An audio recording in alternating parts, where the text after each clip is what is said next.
કેદ। અંકલેશ્વરના ભાદી વાકરોલ પંથકમાં વ્યાપેલો દીપડાનો ફફડાટ સમ્યો। વન વિભાગની જાળમાં શિકારી કેદ। છેલ્લા ઘણા મહિનાઓથી ગ્રામજનો ભયના ઓથાર હેઠળ જીવતા હતા। દીપડો પાંજરે પુરાતા ખેડૂતો અને શ્રમિકોમાં હાશકારો। અંકલેશ્વર તાલુકાના ભાદી અને બાકરોલ ગામની સીમમાં છેલ્લા ઘણા સમયથી આતંક મચાવનાર દીપડો આખરે વન વિભાગના પાંજરે પુરાયો છે।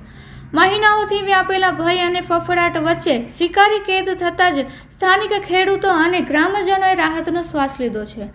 પ્રાપ્ત વિગતો અનુસાર ભાદી અને બાકરોલ પંથકમાં દીપડાની અવરજવર વારંવાર જોવા મળતી હતી, જેના કારણે ખેતરોમાં કામ કરવા જતા શ્રમિકો અને રાત્રિના સમયે પિયત માટે જતા ખેડૂતોમાં ભારે ફફડાટ જોવા મળતો હતો। જાનમાલના જોખમને ધ્યાને રાખીને ગ્રામજનો દ્વારા વન વિભાગને પાંજરું ગોઠવતા રજૂઆત કરવામાં આવી હતી। વન વિભાગે ગ્રામજનોની રજૂઆતને ગંભીરતાથી લઈને વ્યૂહાત્મક રીતે દીપડાને પકડવા માટે મારણ સાથેનું પાંજરું ગોઠવ્યું હતું। ગઈકાલે મોડી રાત્રે ખોરાકની શોધમાં નીકળેલો દીપડો વન વિભાગના પાંજરામાં ફસાયો હતો। સવારે જ્યારે દીપડો પુરાયો હોવાનો સમાચાર મળ્યા ત્યારે સમગ્ર પંથકમાં લોકો તેના જોવા માટે ઉમટી પડ્યા હતા। વન વિભાગની ટીમે સ્થળ પર પહોંચી દીપડાનો કબજો મેળવી તેને સલામત સ્થળે ખસેડવાની તજવીજ હાથ ધરી હતી। દીપડો પકડાતા જ ભાદી અને બાકરોલ પંથકના ખેડૂતો હવે નિર્ભય બનીને પોતાની ખેતી કામની પ્રવૃત્તિમાં પરોવાયા છે। વન વિભાગની આ સફળ કામગીરીને ગ્રામજનોએ બિરદાવી હતી।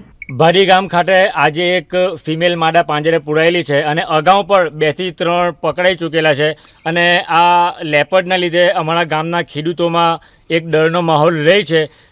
તો વન વિભાગના અધિકારીને અમારી એક ગુજારિશ છે કે વધુમાં વધુ પાંજરા અમને મળે અને આ દીપડા જે છે તો એ પાંજરે પુરાય તો અમારા ભાદી ગામના લોકોને એક રાહતનો શ્વાસ મળે અને આ જે રસ્તો છે એ મેન રસ્તો છે ગ્રાઉન્ડ માટે આવવા જવા માટે, ગામ માટે, નોકરીવાળા લોકો માટે આવવા જવા માટે। તો એક ગુજારિશ કરું છું કે વધુમાં વધુ પાંજરા મળે અને જલ્દીથી જલ્દી જેટલા પણ દીપડા છે એ પાંજરે પુરાય અને અમારા ગામના લોકોને રાહતના શ્વાસ મળે।